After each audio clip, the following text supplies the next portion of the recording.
My sister's circle, my sister's circle, revitalizing the spirit of womanhood. My sister's circle, my sister's circle, my sister's circle, revitalizing the spirit of womanhood. Welcome to my sister's circle talk show, sponsored by my sister's keeper. Cleveland. This non-profit organization established with a mission to surround women undergoing cancer treatment with a supportive community. Here shared experiences from diagnosis to survival. Topics from screening to makeup tips. Some of the hosts, one love to Sherry, Demetria, Brianna, Lavada, Lanice, Darnell, Latasha, Shania. Revitalizing the spirit of womanhood. My sister's circle. Talk show. One love. My sister's circle. My sister's circle. My sister's circle. Revitalizing the spirit of womanhood. My sister's circle. My sister's circle. My sister's circle. Revitalizing the spirit of womanhood.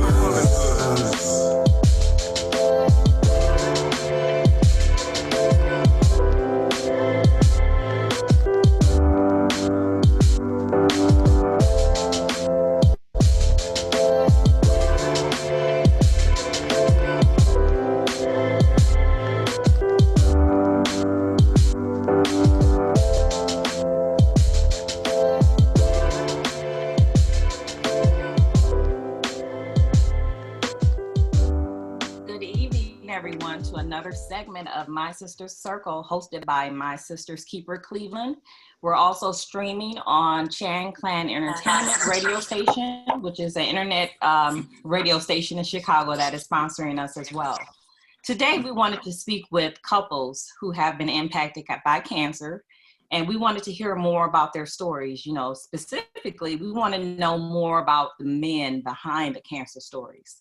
So we invited two couples to tell their journey or their stories with us and hear more from a man's perspective of how cancer has impacted you guys. You know, this affects you too. Let us know how. So we appreciate you both for coming. So let's introduce our couples. We have Leonard and Brittany Church. We have Michael and Lanice Bozeman. So let's just get to know our couples a little bit more. Brittany and Leonard, tell us about yourself. You know, how long have you been married? How did you meet? All the fun, good stuff. We have been together for 9 years, married for 7. We met through my cousin. We have a 4-year-old. I think that's it. Yeah. Good. A pleasure to have you on the show. Thank you so much. And Michael Bozeman, please tell us about yourself. I'm Michael Bozeman, and Lanice has been together for 37 years, and we've been married for 20 years. And right before we got married, we started this breast cancer bout. Okay. All right. Well, thank you both. Well, both couples for being on the show. So let's dive in. So ladies, can you tell me about when you were diagnosed and how did you find out? So let's start with you, Brittany. I was diagnosed in October 2019. My husband found a lump. And he told me, yeah, you got a lump. I meant to tell you something weird going on in your breast. I want you to go get it checked out. And I was at work and I'm like, what are you talking about? And I'm feeling around and I found a lump and I immediately went to the doctor, probably like 2 days later, and the process started. And about 2 weeks after I got my mammogram, I got my results that I had stage 1B hormonal breast cancer. Wow. So Leonard, I'm gonna pick with you. Okay. What happened? Right. Good question.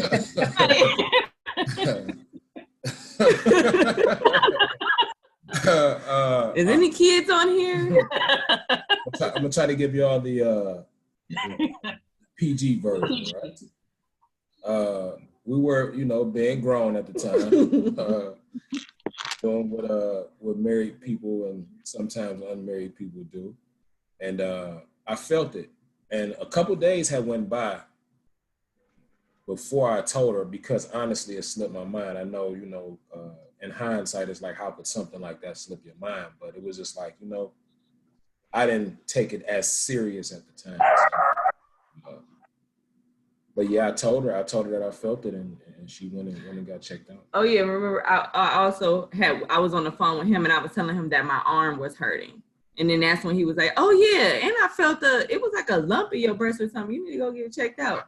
And I'm like, you sure? He was like, yeah, it definitely didn't feel like normally what I would feel. And I was just like, okay. Okay, and then something else about my wife is, as long as I've been knowing her, like anything can send her to the doctor. Anything.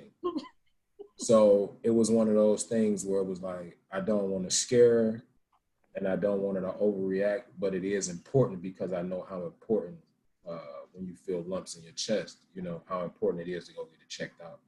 So that was partly why I didn't tell her immediately. And again, in hindsight, it's almost like, how could you take something so serious, so not serious? Mm-hmm. Wow. Well, thank you for finding that lump. The doctors say it all the time. Yeah. Wow. Yeah. So Lanisa Michael, so tell us about your experience. How did you know you were diagnosed? Actually, I started having pain in my right breast in May. And so it was just like one of those things, just look for it to go away. Well, June rolled around and it didn't go away. I didn't want to go to the doctor because the first thing that popped in my mind was it might be cancer. So Mike and I had been together like 18 years. We was finally getting ready to get married. So I didn't want nothing to disrupt my day that was coming up in September. And then one day I was getting out the shower and it looked like the whole right side of my breast had caved in. So that really like scared me. And so then I waited a couple of days before I told him about it. And then he like, well, you need to go to the doctor. I'm like, nah, I don't want to mess up my wedding plan. So I was at work and he called me one day and he like, you're not being fair to yourself. You're not being fair to your daughters and you're not being fair to me. So then I called and made the appointment, when I had the mammogram. My doctor said that she would call me that evening. So it was like about 7:00. So I'm like, yes, no news, good news. Didn't happen that way. By 8:30, she called and she said, Niecy, all I remember her saying, it don't look good. And I just dropped the phone and I fell in the chair. And when he came upstairs, I was crying. And he dropped popcorn everywhere because we was getting ready to watch a movie. And he said, what was wrong? And so I told him. And after I told him, I said, you got to promise me you're not going to say nothing to nobody. And he looked at me like, why is you putting all this weight on me? And so then I did tell him. I went back and told him. I said, well, you can tell your mother. So that's how I found out I had breast cancer. Wow. Thank you both for sharing your stories. So husbands, how did this really affect you when your wife got the diagnosis? How did this affect you? What was your initial thoughts and reactions? You want to go first? I will. I'll go first. Okay.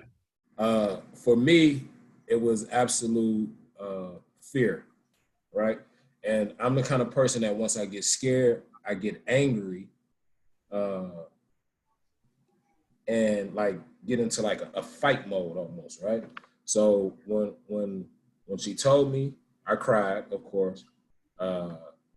I was terrified, of course, and then I began to think, how do we fight this, right? So in my mind, I'm a kind of person where I feel like everything is fixable until you're dead.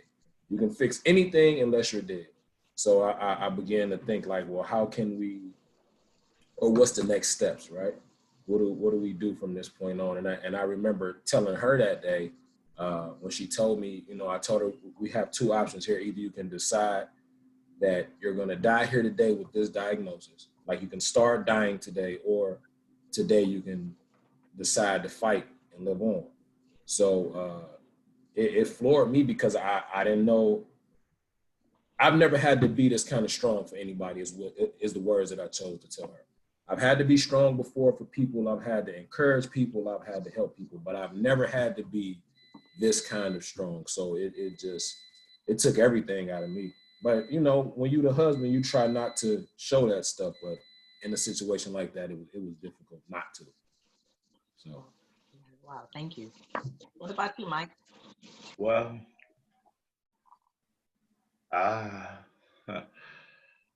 just recall her coming downstairs crying, and I just grabbed her and hugged her. And I guess really never in my mind that I think that it would turn out in a bad way.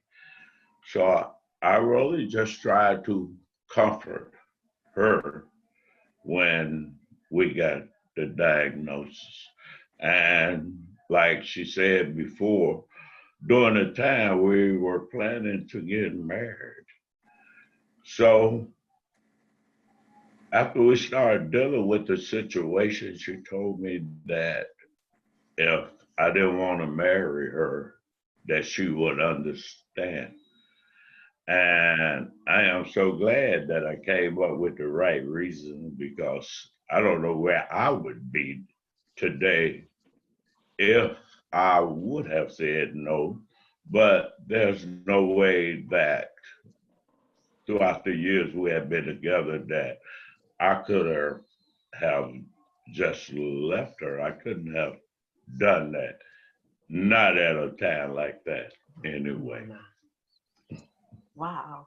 I'm tearing up. I'm watching Brittany too. Girl, I'm about to cry. Wow. Wow. Wow. Wow. I'm speechless. Thank you. Thank you. Thank you. So wives, a question for you. Did you notice that how this was affecting your husband? Did you notice a difference in their behavior or the way that they were treating you since you got the diagnosis? If so, describe it. Did you notice anything, Brittany? Well, my husband has always really been like super understanding. He's very affectionate, charismatic. I do feel like he's always been the optimistic person, the strong person. And I think that he, even in the time where I didn't have the diagnosis yet, where I was already feeling like, I know it's cancer, like I know it is. And he was still like, I don't think so. Like just trying to be super optimistic. And I just feel like, I don't know, he's always been that person. So I just feel like he was kind of loving on me just a little bit more, even though I get on his nerves. But I definitely do appreciate, I do definitely feel like it has definitely brought us closer together. Wow. But I definitely feel like he was loving on me a lot more than normal. Not saying that he didn't, but it was extra hugs and extra check-ins and you got this, you're going to be good, that type of thing. And he knows that I'm that type of, I need that reassurance sometimes because I go through my moments. Yeah, so he knows his wife. So he was doing a lot of extra stuff for me. So I definitely appreciate it. And he still does because I still have my moments. So that's pretty cool, pretty cool. What about you, Lanice? A change in him. Yeah, he was kind of like overprotective, like he thought I couldn't do nothing, and I had to tell him like, look, let me do what I can do when I can do it, and when I can't do it, I'll let you know.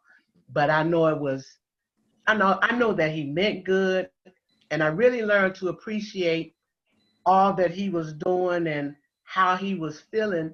I was at a support meeting, and there was a young lady there, and she was just talking how her husband just treated her so bad. And I just couldn't wrap my mind around it, because how could you love someone and not want to be with them because they sick. That's why I told him, if you don't want to go through this, I understand. I didn't want to get in the middle of it, and then he decide this is too much for me, because then I got to readjust and then learn how to navigate myself through it. But I said that he changed for the better because it opened our eyes to a lot of things in different perspective, like no longer procrastinate. If he was going to do something, go ahead and do it. Don't put it off till tomorrow, because just like I woke up one day, I was cancer free. I woke up the next day, I had stage 3. I was at the bottom of stage 3 breast cancer, going into the top of stage 4.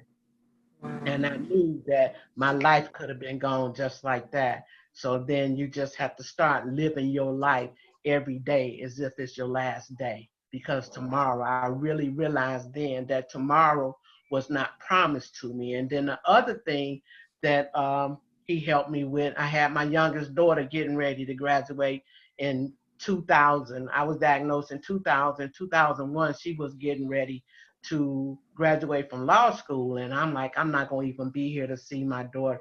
He said, you're going to be here. You're going to be here. So when I felt like I just wanted to give up on life, he just pumped more life into me with his kind word and his love. Oh my God. Wow. Yeah. And I see you had a lot of laughter during this whole process, because Girl, look, I just don't know. Pray for a sister. that's pretty cool. You have some great men in your lives. So that was just the beginning, just the initial diagnosis. But when you start going into your treatment plan, things get a little bit more intense for both. Men, I want to know how this affected you, and women, of course. When you're going through this, you start changing. So can both of you tell me what your treatment plan was? So Brittany, what's your treatment plan? Brittany, you're currently still fighting your battle, but what's your treatment plan? What does it look like? So mine initially was surgery, and then they determined that I did need chemotherapy. And so I did surgery first, and then I did 4 rounds of chemo. And now I have to be on hormone pills for the next 10 years, 7 to 10 years. So, yeah. What about you, Lenise? Well, my treatment plan was a little more drastic. Because of the size of my tumor, I had to do surgery first. I did surgery, and then I had to have, I had to do chemo first, because they wanted to shrink the tumor because it was too big to do the surgery. So I told them, I said, well, I don't care what kind of surgery you give me, just long as I'm not sick on my wedding week and the week after. So I had to do 4 treatments, and that went fine. I did my last treatment like 2-3 days after I got married. Then in October, I went for surgery. They was like, you can have a lumpectomy, and we'll clean the marginal, or you can do a mastectomy. And so I said, well, what's the odd of the two? And they said, well, it's no different in the odd. They both about the same. I'm like, well, you know what? I don't want to spend the rest of my life wondering if you didn't clean the margin good, and then I got to go through all this again. So you know what? I don't need it no more. Take it. So after I had surgery, I had to go back on a stronger dose of chemo, which caused my body to just feel like little needles was poking me all in my body. And I stayed sick a lot, but and then I lost my hair. And then I was like, I asked him, I said, how could you look at me like this? And he said, I see you for who you are, not what you look like. So, and then after chemo, I had to do the 36 rounds or a radiation. So my first year was really trying for me, because even after I did, in the midst of finishing up my radiation, they found bacteria in my blood, which was from my Mediport. So then I had to go on 8 weeks of hooking myself up to an IV at 8 o'clock in the morning and 8 o'clock at night, and sit there for 4 hours and just watch this medicine drip. So how did you cope? I know this is tough, but hey, Lenise, you are here. You got the story to tell, and your story is helping so many, girl. You know you're a strong lady. Look, I'm scared of you. 20 years. That gives me a lot of hope. It gives me a lot of hope. Come over to see me, and then they go, how could you do that? I said, how could I not do it if I want to live? So I learned what I needed to do and what I had to do to get this cancer out my body, because I just wanted to get rid of it. And it was never easy. People would always say, Nisa, you so strong. But when I got behind my door, that's when I would break. I felt like I had to be strong for him. I felt like I had to be strong for my kids. You know? And even 20 years down the line, it still affect me. It still affect me. But I'm a big crybaby anyway. I just try to stay strong. But I'm really a big crybaby. But that was my treatment plan. So I stuck with it. After I went through all that, I wanted to have reconstruct. The doctor told me to wait a year for that. And so then I had to go on hormone pills for 5 years. And in the midst of on the hormone pills, I developed blood clot. So I had to go on 20 milligrams of Coumadin for about 2 years. They kept me on it for 2 years. So just being careful not to cut or burn myself. It was just, you know, you have to be strong if you want to live. You just have to be strong. And then people, when I tell them, they said, I never knew you went through all that. But I did. How did you cope through this? How did you get through it? Lots of prayer. Okay. Lots of prayer. My mind, I told myself, I said, you know what? And I was like talking to cancer. I said, you know what? You chose to come in my life. I didn't pick you up to come and be a part of my life. So if you're going to be a part of my life, you're going to get tired of me before I get tired of you. I said, because I'm not about to change who I am, what I am, and all that I can do. And that was my motivation speak to myself. And when I did get weak, I would go pray, because I always felt like when I was weak, it was the work of the devil. And he was laughing and like, where your God at now? What your God gonna do now? And so when I got tired of crying, when I got through crying, I would get on my knees and pray, because I had to prove to him, because I figured thinking negative make the cancer grow. I had to prove to him that my God was still able, that I have unshakable faith. You're not going to tear me down. Cancer is not going to win this battle with Nisa. And that's just how I had to think and walk and claim. All right. So Brittany, the same question for you. How did you cope through this, or how are you coping? What is your outlets? Well, I'm in counseling now. So that's one way that's helping me, because I definitely feel like mentally I'm still traumatized. I've always been known to be like a hypochondriac, and I'm like, yeah, now, you know, kind of really came true. I've always had a fear of cancer. I don't know where the fear came from. I mean, I've had some family die of cancer, but I just got really, really sad when I see people pass away, and even prior to me being diagnosed. So it really became real when it happened to me. And so I deal with a lot of survivor's guilt. And so counseling is definitely helping. Having Sherry as an outlet. She really, really helped me. I think I might have talked to you the same day I was diagnosed, because that day I just instantly was like, I'm gonna die. And so, no, it might have been a few days later that I talked to Sherry, and it was really nice talking to Sherry, because she was the same age as I was diagnosed. So I just knowing that she was 7-8 years out, I'm like, that gave me a lot of hope. And Lanice, you are really giving me hope. I really need those hope tank fillers, because I have days where I'm just like, I don't know. Then I have days where I'm not even thinking completely about it. And then I don't know. So I guess because I'm still at the beginning, I'm hoping to have 40, 50 years later. But it's a lot. But I am coping. Counseling is definitely helping. I did start journaling. And then I do have a few friends that I feel like can relate, that I talk to on a regular basis.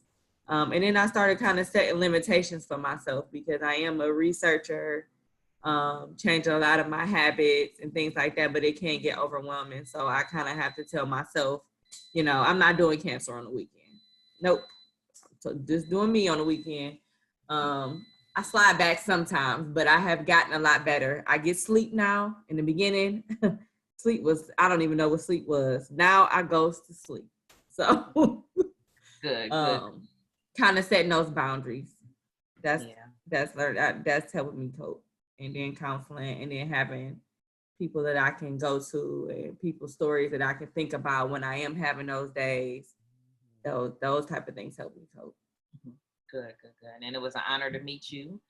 You have so much strength in you. You are not done fighting. So much more in you. Both of you. Look, I feel the power coming through the computer screen.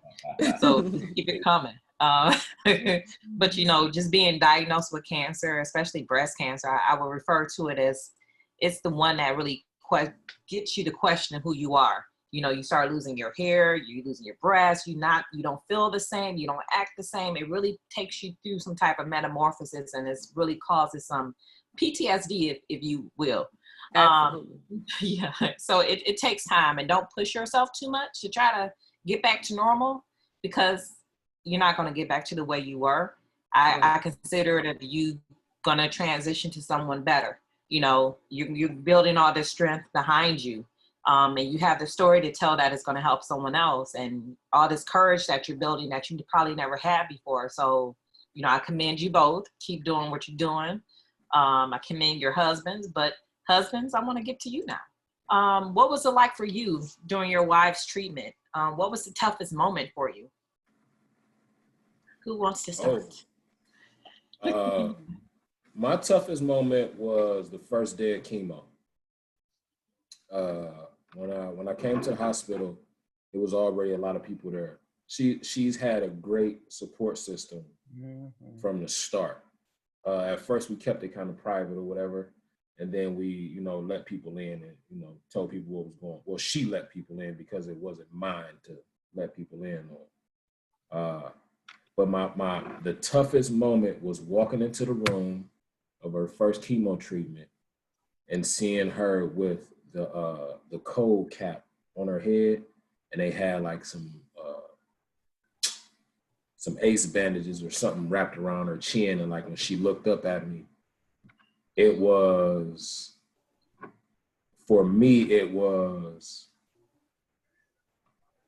a look of helplessness, but also a look of determination and strength at the same time. So, I mean, if you can kind of imagine what that looks like, you know, it's like, you know, I'm doing the best that I can, even if the best that I can do won't be enough in the end. So that was like the toughest moment for me. And I think I actually had to walk away and go to the bathroom and try to get myself together. That was kind of tough too. But that was the toughest moment for me. Wow. Look at you now. Yeah. What about you, Michael? Well, throughout all of the things that she went through, I just don't know how to say it, but it went through everything it went through so good. I guess God had us, you know. And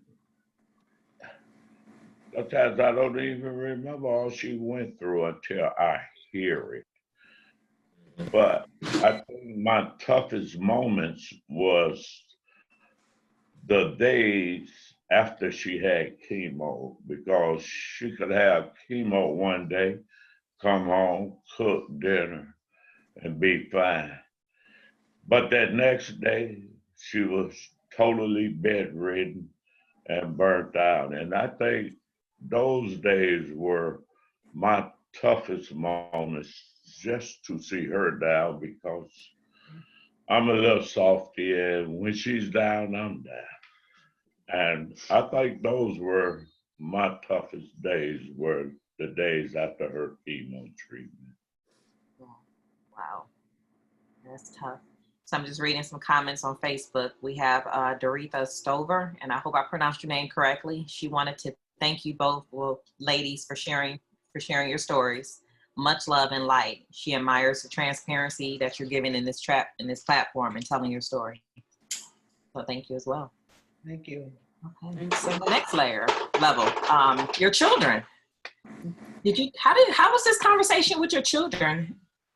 I know that's tough. You know, we're as parents, we're the protectors. You know, how was this conversation for you when you told your children about it? You know what, Sherry? I don't even remember because I probably was bawling like a baby and trying to keep them calm. But my daughters, all my daughters, they have been so supportive of me. Whatever I thought I needed, wanted to do, they were there. My youngest daughter, I remember when I went to have my mastectomy, she was going to school at Ohio State, and she drove up here early that morning for my surgery. And she had a big test she had to do the next morning. And when I woke up in my room from my surgery, I'm like, oh, what are you still doing here? And she like, I wasn't going back until I saw your eyes. I seen your eyes, so now I'm out of here. And so they have been supportive of me, of everything that I do, my walks, whatever I needed, complimenting me. It was just, you know, they like, we gonna get through this, man. You a fighter. We done seen you go through worse. And then it like in my heart of heart, I'm like, but this is the hardest for me. But I never let them know. But it was really easy with talking with my family and even his family, because when he told his mother, it was like about 30 minutes later, it was somebody knocking at the door, and it was his mom and my sister-in-law, Melinda. They had came over to the house, and they just gathered around me, and they prayed for me. And that let me know then that I had the right one. If he wasn't, his family was going to be. Same. I said, I love him. Yeah. Well, I didn't really have to discuss it with my 3-year-old at the time. She doesn't know what's going on. I mean, she did see mommy lose her hair. I tried to save my hair.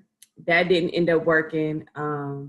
So what did make me cry is that my baby was like, Mommy, you beautiful without hair. So they used to make me cry every time. But now I got a little bit of hair. Obviously y'all can see I got some braids. So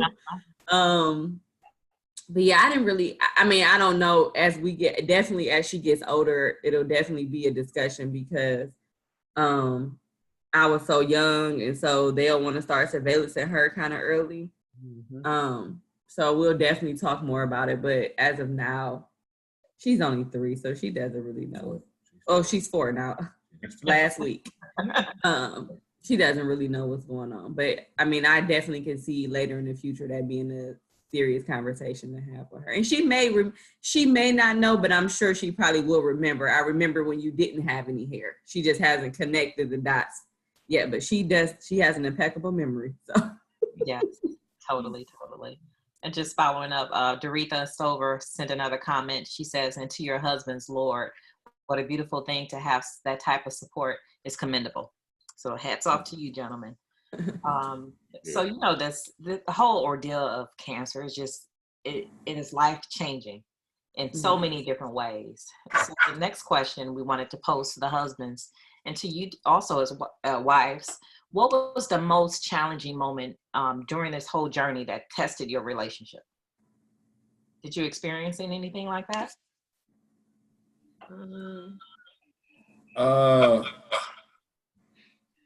So for me,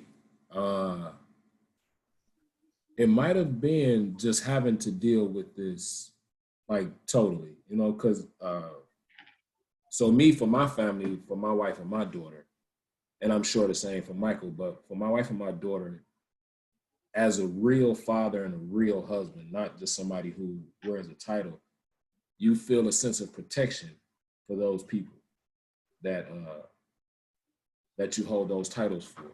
So not being able to fix this, my own personal stuff, not being able to fix this was very trying for me, because it was like I have to let her do what she does as far as the research and the changing of her lifestyle and the changing of her mindset. Like all of that stuff has to take place within her. But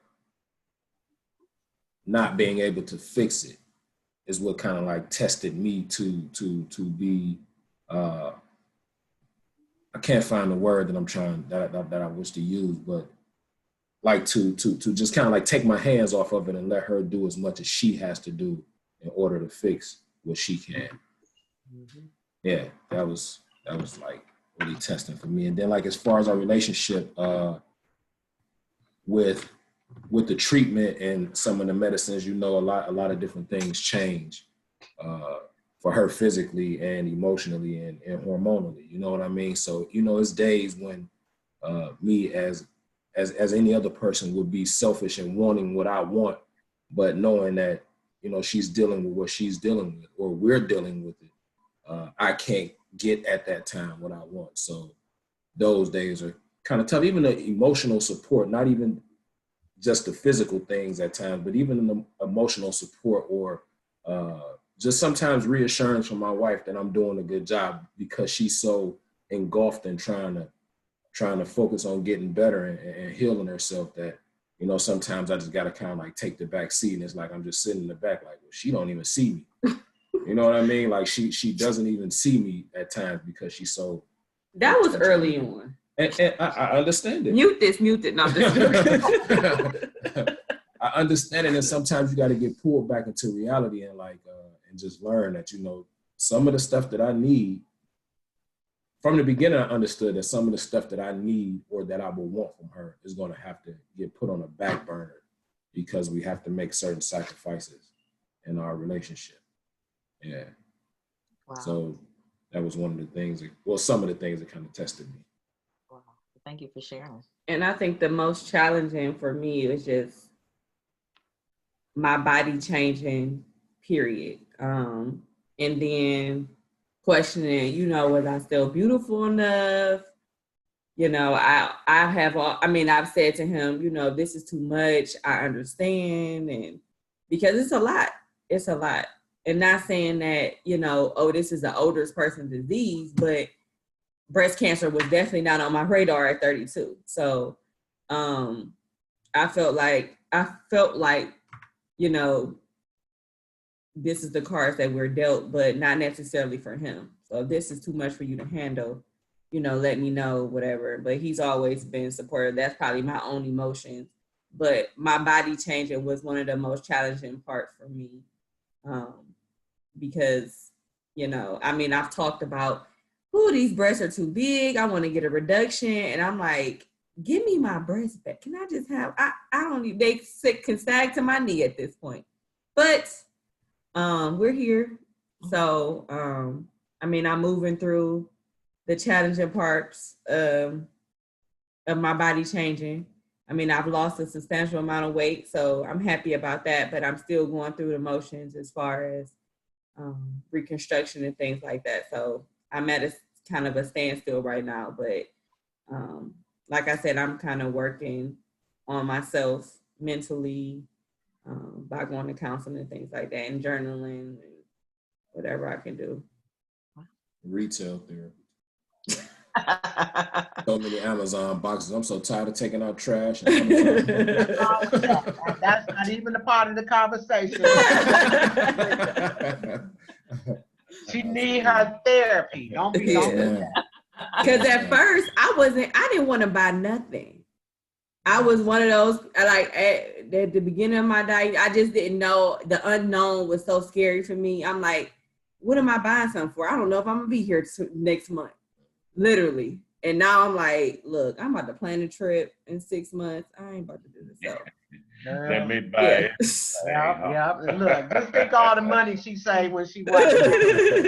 Just catch up time. Hey, don't get me started. Come on. She making up now. Yeah. For sure. Make up time.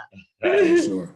What about you, Michael? What was the most challenging moment for you that tested this whole relationship, if any? I've been sitting here looking at this question, and I really, all I know is to say same thing as Leonard said. Are you saying that because Latrice is giving you the evil eye right now? I'm just wondering what he got to say. That's a pretty hard question for me because I guess the most challenging moment to me was when we first found out that she had this. And it kind of challenged me to my relationship when she said that if you don't want to marry me, I can understand. I don't know if that was a challenge to my relationship, but with the relationship that I had with her, I would have never ever said that ain't gonna happen. I mean, it's gonna be a wet, you know, and I guess that tested my relationship because during the years of her recovery, she told me lots of stories about different people she had talked with or whatever. And I heard lots of stories. I heard stories where men actually left their wives or girlfriends or whatever because of them being ill. I mean, to me, that was a test of my relationship because, first of all, I used to always tell her that it could have been me. And I figured if it would have been me, you would have been there for me.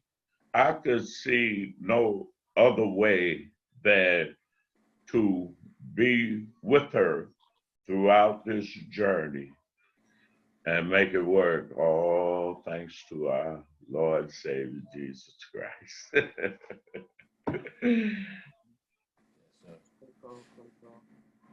Lenise, anything you wanted to add to this? To what he said? What's the question? See, we done got a little older now. It's been 20 years. You know what? I know his most challenging moment was for me being sick and there was nothing he could do.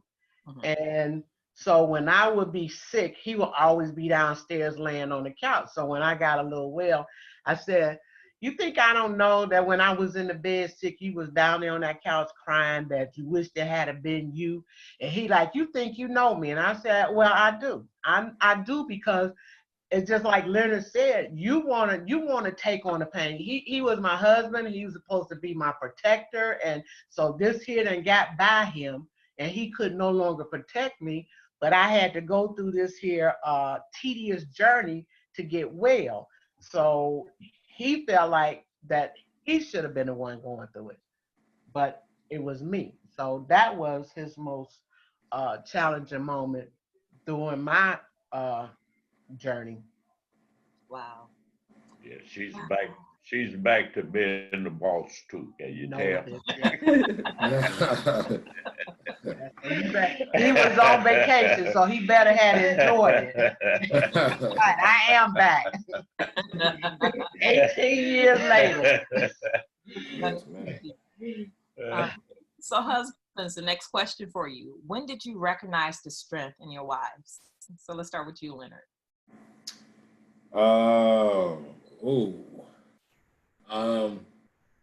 It took a while. At first, I noticed that this diagnosis had kind of like gotten the best of her, as it would anybody. You know, it's a very, very, very, very tough thing to deal with. But it was a few months later when I recognized that she had completely went vegan.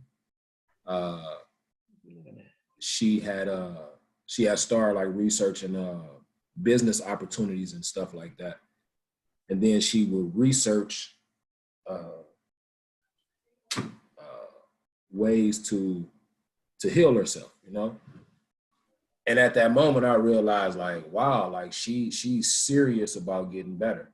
She's serious about not allowing this to hold her down or put her in a position where she's helpless or defeated. I remember telling her that that we were not victims, you know. So don't feel bad for yourself. You with me and her, you don't get a chance to throw a pity party for yourself.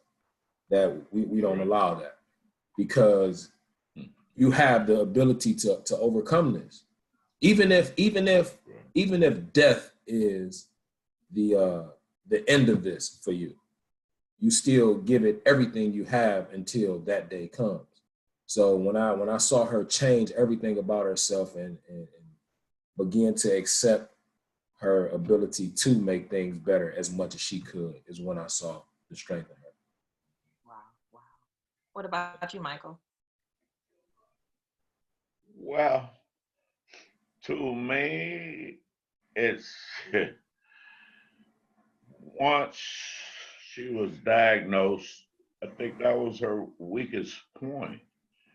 And then it seemed like once we got by that, and then we started going through the process of getting rid of it. I recognized all her strengths. I think I was the weakest one. You know, because even as of today, if she landed in bed with anything wrong, I'm the one feel bad, you know. It's hard for me to just see anything wrong with her, you know. And she was so strong going through all of those things she named that she went through. I was there by her side for it, but I think she was a lot stronger than me.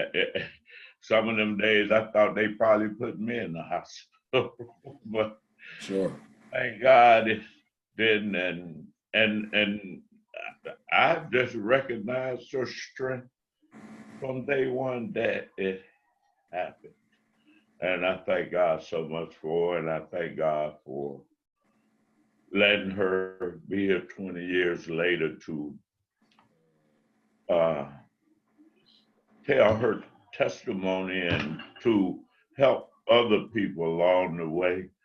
And I'm gonna tell Leonard and Brittany, just hold on, the change is gonna come. Yes, sir. Thank you. All right. Very cool. Thank you. So as we had guests register, we gave them the opportunity to ask questions to you as well. So someone had a question for the couples. How has this journey shaped your marriage? And this was sent over from Kiana. Okay, I have to say this. Kiana Slaughter is my daughter. No clue. I'll tell you something real quick about both of my daughters.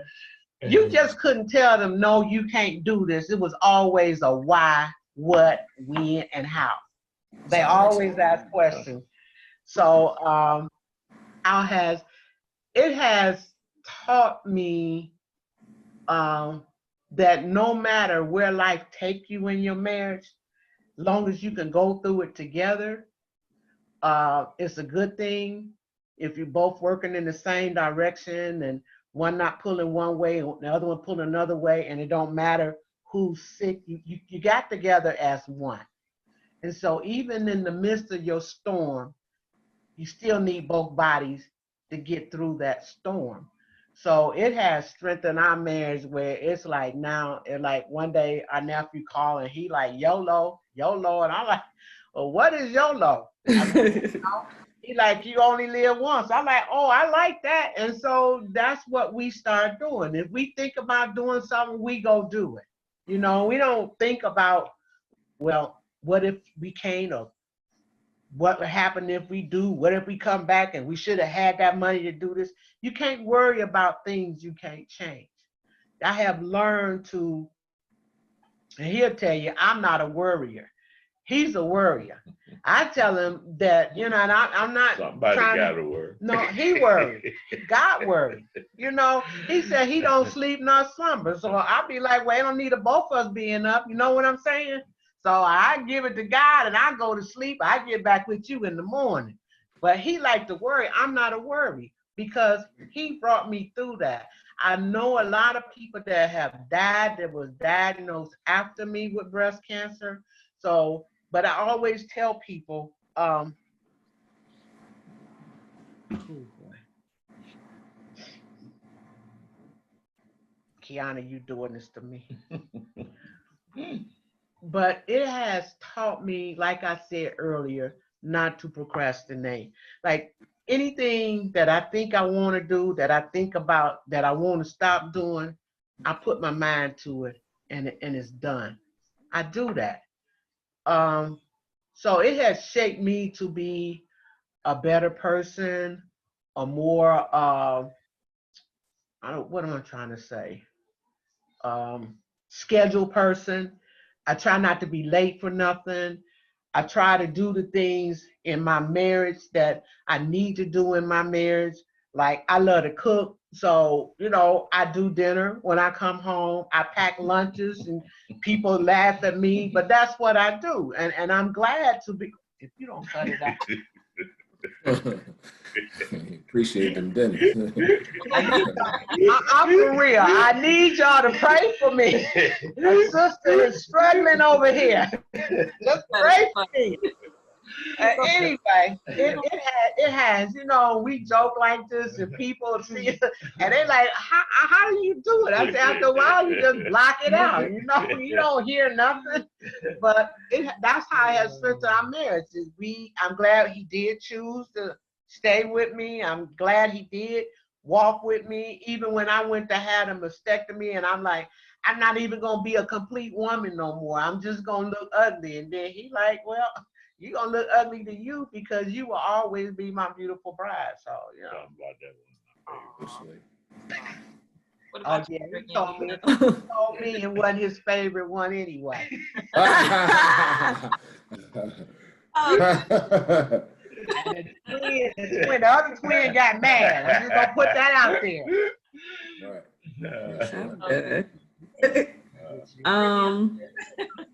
I think this journey has definitely brought us closer together. I think the journey started and then COVID happened, so it was kind of like we had to kind of I can't get my words out. Let me think. Spend a lot of time. We spent a lot of time together because we both work. It was kind of like in and out or whatever. In the evenings is where we spent our time at, but after treatment, I'm like, oh yeah, I'm about to do this, I'm about to do that. And then COVID happened. I'm like, okay, the Father is telling me to sit still. Something's going on. So, I just feel like we do a lot more communicating. He's very open. I'm very open now. I have been one of those people that, I kind of always needed to express myself, but I kind of let stuff build up before I say something. Now I'm to the point where it's like, yeah, I'm going to say how I feel when I feel it. Not even, not in a rude way, but just, I've always been that strong person too. So just knowing that it's okay to cry, it's okay not to be strong all the time, and allowing him to be the strong person sometime and not me trying to take on everything. So I definitely think this journey has definitely brought us closer together. And again, like reiterating what Lenise said, you only live once. This definitely have opened my eyes to no procrastination, because I was definitely a procrastinator. Real bad procrastinator. So now it's like, life is too short. So I'm doing what I want to do when I want to do it, for real. So if it's shopping, no, I'm just joking. I do still kind of think about finances a little bit, but it's definitely, I'm not holding back. Okay. Yeah. Thank you. Anything you wanted to add, Leonard? this journey has made me like really, really hone in on sacrifice and at times not being as selfish. I think that me, along with half of the population of the world, we get selfish at times. You know, we want what we want, and we don't want what we don't want. But this particular journey taught me that sometimes I have to be what she needs when I don't want to be what she needs. You know, and sometimes I have to give up what I want in order for her to get what she needs. I'm not perfect all the time. You know, I have a lot of selfish days. I was the youngest child. I'm going to blame it on my mom and my dad. But I can't do that, though, because I'm a grown man. I can't do that because I'm a grown man. But yeah, it helped me. It helped me realize like sacrifice, you know. And again, I can only be as honest as possible. I'm not perfect every day, and I'm sure some days where she's like, "Where is this guy?" Because I work long hours. And it's like some days I don't want to be Superman when I get home. Some days I just want to like sit and be alone with my thoughts, and I don't want to do everything that I need to do in order to make our relationship work. Some days I just want to be by myself, you know. But the sacrifice part is definitely been brought out a lot more in our relationship since this started. That's good. This is deep. Girl. Yeah. Good for you, young man. So we're coming down to the bottom of our hour. Just two more questions for you both. So for the couples, give me one word that you would use to describe your spouse during this journey. So let's start with you, Lanice. One word to describe Michael. You know, like Bonnie and Clyde. That's 2 words. So when I say Clyde, that's what I mean. He my Clyde. I'm Bonnie. Michael, what would you call? What's one word to describe Lanice? Courageous. All right. All right. Miss Brittany, what's one word you use to describe Leonard?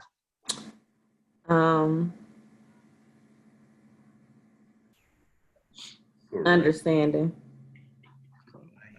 Leonard, what's one word you would use to describe Brittany? I just keep coming back to the word seeker. Sounds right. Yeah. Sounds fair. All right. So one thing before I go into the last question, on behalf of My Sister's Keeper, just want to thank you so much for sharing your stories with us. I love your love, your dedication to one another.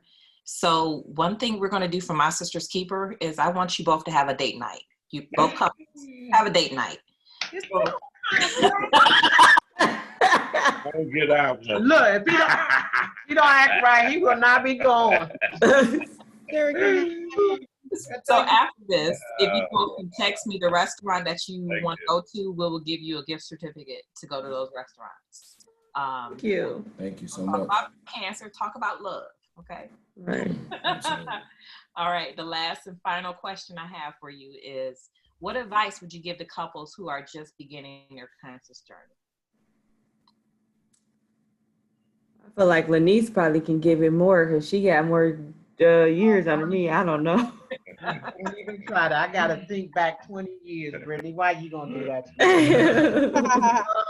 The advice that I will give to someone is, first of all, never give up hope. What I learned with breast cancer, and it was another step on the ladder for me with it, I found out that all the cancer that you can get, that breast cancer was the most curable cancer.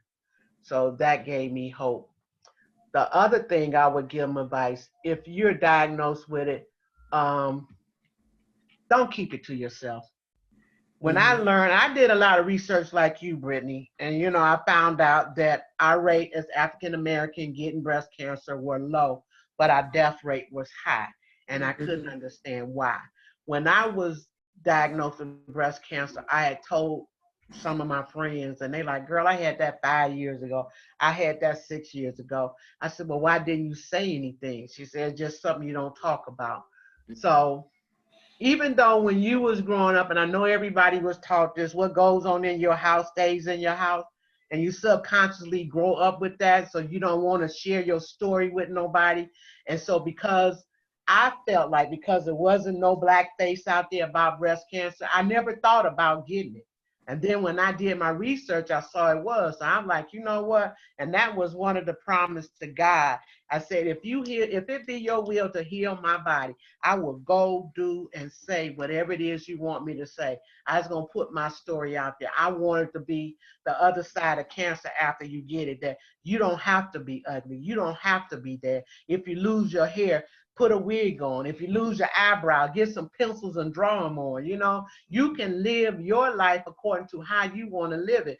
I would go and get my nails done. I had to literally ask my nail tech. I said, I see people when they nail turn black. She said, yours was black. You just never knew.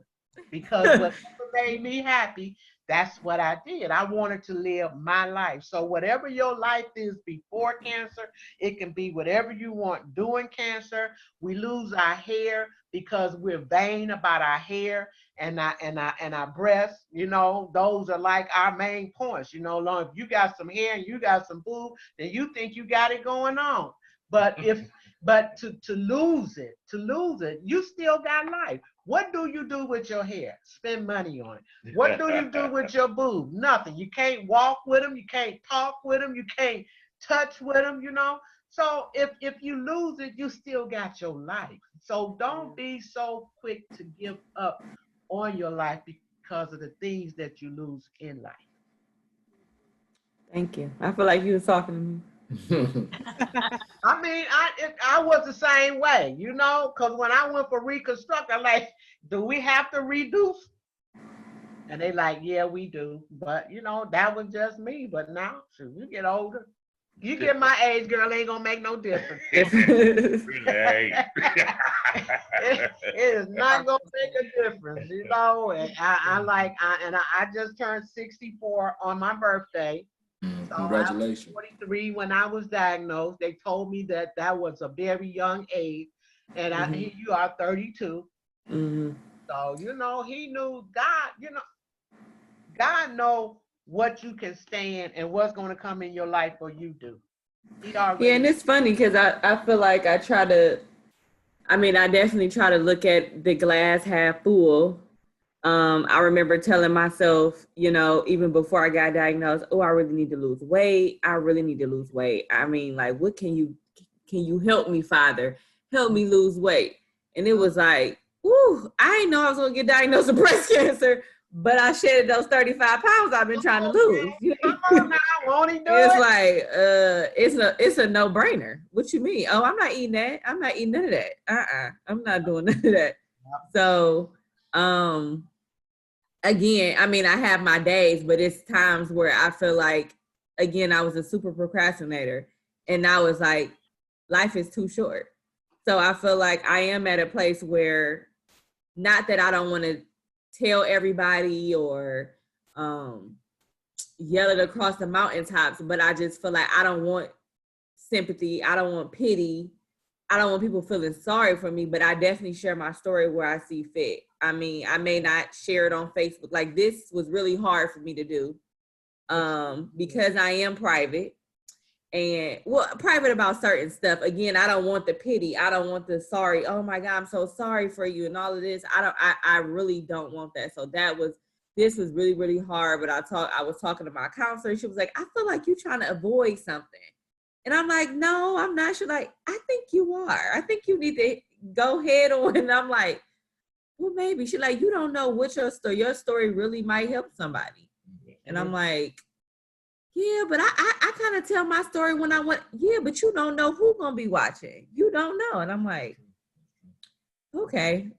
So I was very nervous getting on here. I'm like, ooh, my stomach got bubbles and all type of stuff, but I'm really glad I did it. Lanice, I never knew your story. I knew you had breast cancer, but I didn't know your story. So now, I might bug you and let Sherry off the hook a little bit.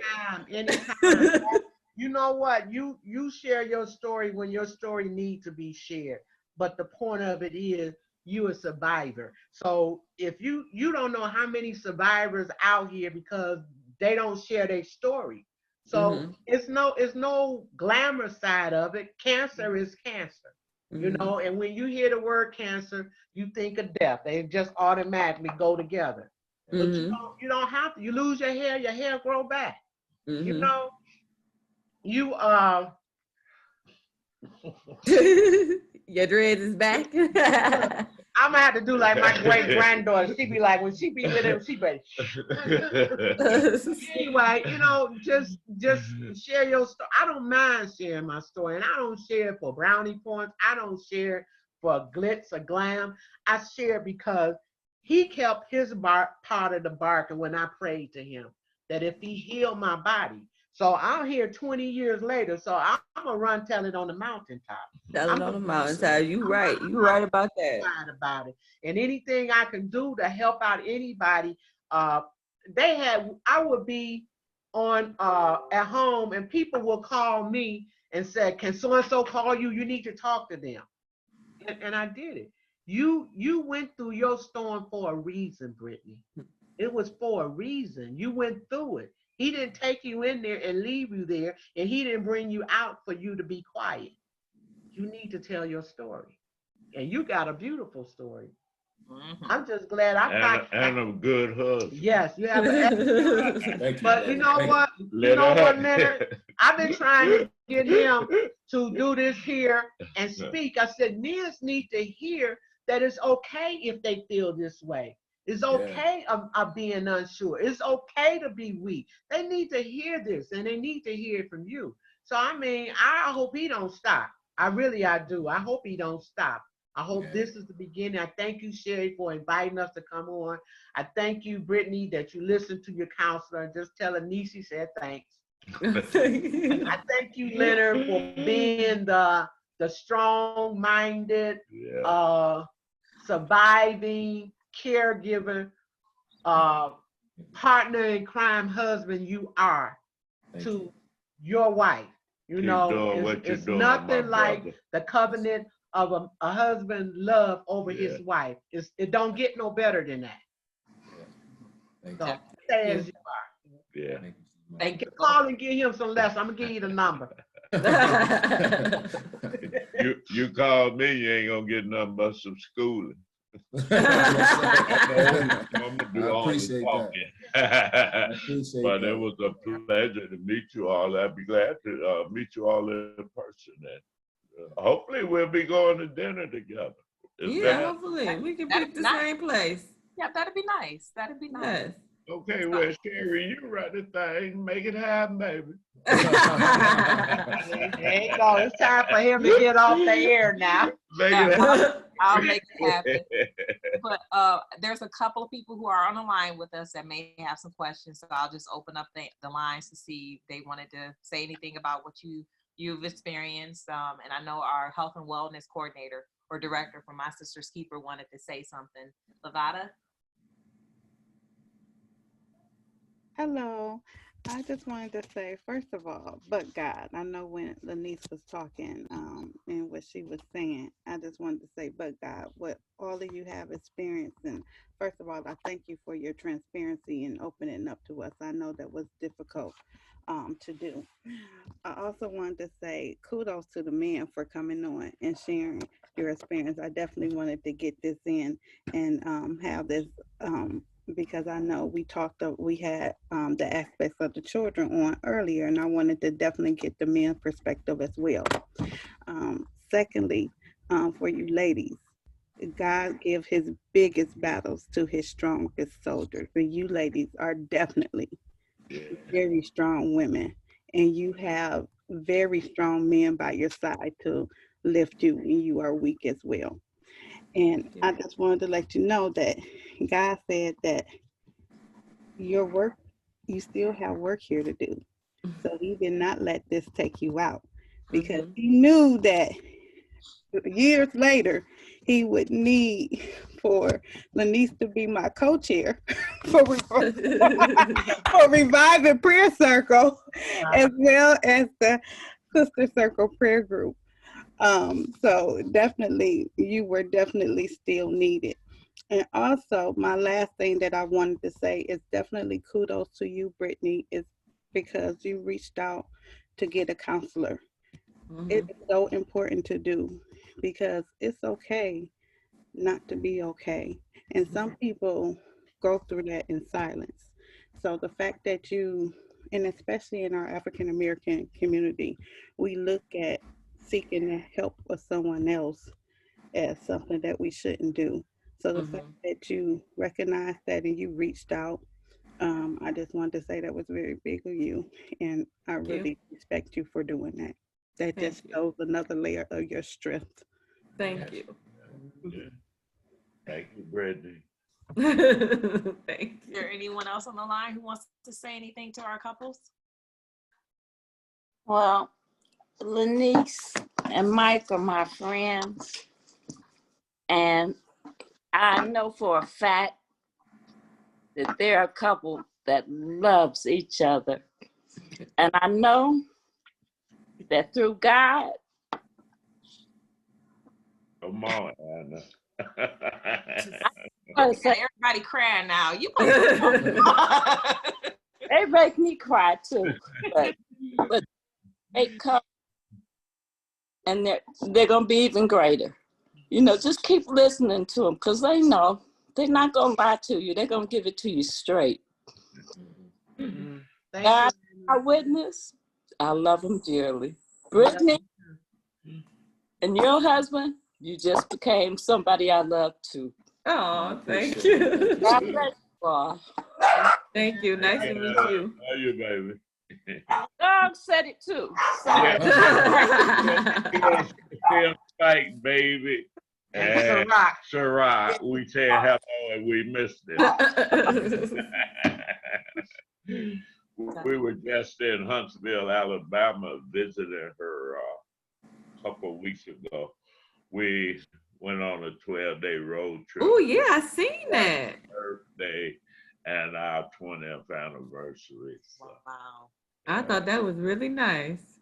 Girl. I seen your post, Lanice, before you had to go to bed. Yeah, because everybody like, why you ain't posting no picture? I like, I don't want nobody to know I'm out of town. They break in my house. They can come in there when I get back. That's him. He like, don't post nothing until we come back. It was really, really nice. It was really, and we just to started wake it up, off with that. just to wake up in the morning and not have to worry about what you got to do that day. Just do nothing. That's pretty cool.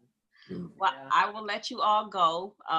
Thank you again for your time. Please let me know where you want to go for restaurants, to go. But if you want me to coordinate something between the two of you, I will be happy to do it. We can take this offline and we'll take it from there. What you think? Okay. We gonna hang out together? Yes, sir. Yep. All right. So we'll make it happen. Well, We'll let find it be a their restaurant. choice. And Brittany, we need to get, you said that you journal. I know, Sherry, you. Oh Lord, don't get her started. We need to get you a happy planner too, baby. We need to go happy planner shopping too. Okay. Oh, Okay. don't get her started. That'd be another show. Well, thanks again, Sherry, for having us. Thank you, Thank Brittany you. and Leonard, for sharing Pleasure this time meeting with you all. us. And thank God for bringing us together the way He did. Amen to that. Thank you. Yeah, we'll tune in Thank next you month. too, Hannah. Love you, boo-boo. Next where our focus next month will be about sex and cancer. So if you want to join there, chemo has some effects for that. So we're going to Glad have y'all had me this week. Huh? Nothing. Lord, I don't want to know what you said. Glad y'all had me on this week. All right. Well, you all have a wonderful evening, and thank you so much for all that you do. Thank you. Love Thank you for having all. us. God bless you all. Bye-bye. Bye.